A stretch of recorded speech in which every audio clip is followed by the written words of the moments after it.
Hello' everyone, আজি Sunday special মই বনাইছোঁ এখন চিম্পল মাছৰ তৰকাৰী। ৰঙা মৰিচাৰে মাছৰ তৰকাৰীখন যে ইমান বেছি ভাল লাগে খাই, আপোনালোকেও বনাই চাইছে নে ক'বচোন। প্ৰথমতে মাছখিনি মই নিমখ আৰু হালধি দি মেৰিনেট কৰি থৈছোঁ।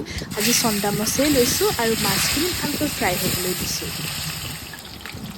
আৰু মাছখিনি ফ্ৰাই হোৱাৰ পিছত তেলখিনি কমাই ল'লোঁ। ইয়াতে দি দিলোঁ পাঁচফোৰণ, লগতে পিঁয়াজ আৰু দুটামান কেঁচা জলকীয়া। আৰু এতিয়া ইয়াতে দি দিছোঁ ৰঙা মৰিচাখিনি।